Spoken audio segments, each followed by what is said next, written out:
Кечээ 7-апрелде президент Садыр Жапаров Бишкектеги Имам Саракси атындагы республикалык борбордук мечитке барды. Бул тууралуу президенттин маалымат катчысы Эрбол Султанбаев билдирди. Маалымдалгандай мамлекет башчысы намаз окуп ал жерде болгон мечиттин бардык жамаатына ооз ачар өткөрдү.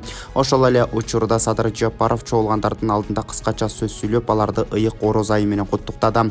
Ал ыйык айда Кыргызстандын эли жасаган жакшы иштери көбөйүп, үзүрүн көрүшүн үй бүлөдө, коомдо тынчтык жана достук бекемделе беришин каалады, деди Султанбаев. Президент Жапаров адамдын руханий жана ар тараптуу тазаланышына өбөлгө түзгөн чыдамдуулук, токтоолук сыяктуу баалуулуктар жогору коюлган бул өзгөчө учур экенин баса белгиледи.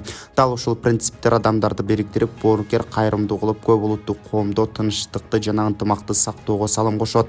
Кыргыз элинин бардык жакшы ниеттери, жакшы ойлору ишке ашсын деп баса белгиледи мамлекет башчысы Садыр Жапаров. Өлкөдө орун алган жардыроолордон кийин Израилдин премьер-министри Биньямин Нетаньяху резервдегилерди мобилизациялоого буйрук берди. Бул тууралуу чет элдик басылмалар жазышты. Буга чейин Тель-Авивде жардыруу болуп, бир адам каза болсо, кеминде 6 жарадар болгон. Резервчилерди мобилизациялоо полицияга жана Израиль армиясына тапшырылган.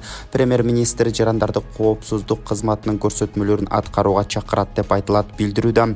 Кечээ 7-апрель күнү кечинде Тель-Авив шаарында топ адамдарды келип сүзгөн унаанын айдоочусу жок кылынды.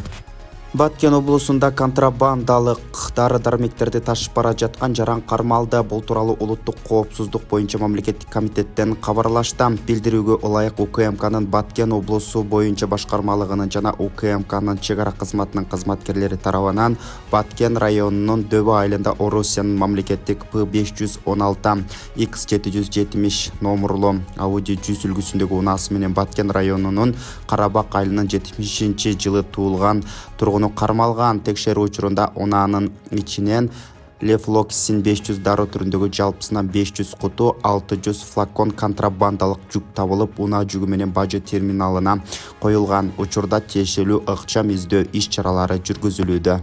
Министрлер кабинетинин төрагасы Акылбек Жапаров Бишкек штамптоочу заводу мамлекеттик ишканасына барды. Бул тууралуу өкмөттүн маалымат кызматынан кабарлашты. Маалымдалгандай, Жапаровду Кыргыз индустрия ачык акционердик коомунун президенти Жарасул Абдраимов коштоп жүргөн.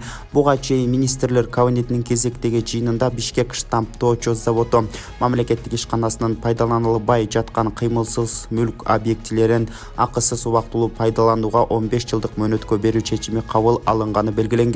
Жапаров заводдун аймагын, туундуу ишканалардын цехтерин жана Кыргыз индустрия ачык акционердик коомунун карамагына өткөн объектилерди көрүп чыккан. Ал белгилегенде, Кыргыз индустрия ачык акционердик коому түзүүнүн негизги максаты жаңы өндүрүштүк кубаттуулуктарды түзөө, иштеп жаткан өндүрүштү модернизациялоо жана кеңейтүү, ошондой эле токтоп турган ишканаларды кайра ишке киргизүү аркылуу тармакты жандандыруу. Андан ары министрлер кабинетинин башчысы экономика жана коммерция министрлигине келип, өлкөнүн өнөр жай тармагын өнүктүрүү боюнча иш чаралардын планын жана Кыргыз индустрия ачык акционердик коому аркылуу ишке ашырылуучу долбоорлорду талкуулоо үчүн бир катар жыйындарды өткөрдү. Тышкы иштер министри Жээнбек Кулубаев Франция президентинин кеңешчиси Изабель Дюмон менен жолугушту. Бул тууралуу кечээ 7-апрелде министрликтен кабарлашты. Анда Кыргызстан менен Франциянын ортосундагы эки тараптуу кызматташуунун актуалдуу маселелери боюнча кеңири пикир алмашуу болгон.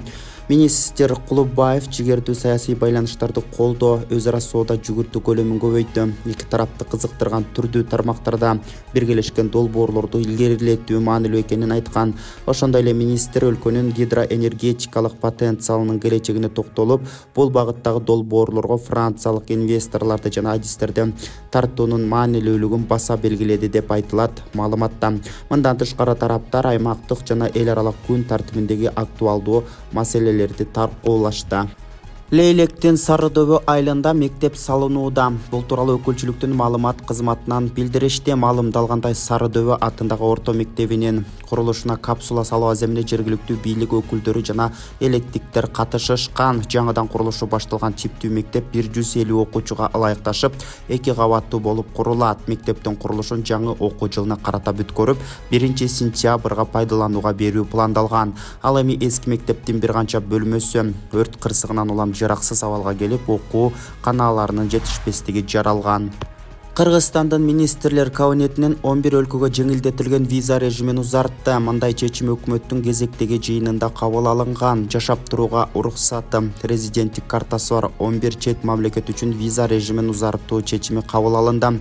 Алар Бириккен Араб Эмираттары, Сауд Аравия королдугу, Кувейт мамлекети, Катар мамлекети, Бруней Даруссалам мамлекети, Оман султанаты жана Бахрейн королдугу.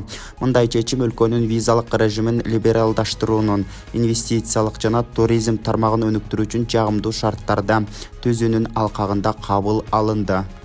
Баткендин Кадамжай районунун Ак Турпак айыл аймагынын Өрүкзар айылында элдин күчү менен 6 чакырым жолго асфальт төшөлөт. Бул тууралуу облустук өкүлчүлүктөн кабарлашты. Маалымдалгандай, айылдын негизги жолун асфальттоого айыл эле 6 миллион сом каражат топтошкон. Ал эми айылдык эки ишкер 1 миллион сомдон салым кошушкан. Ошол эле учурда Ак Турпак айыл аймагы жергиликтүү бюджеттен 6 миллион сом бөлүнгөн.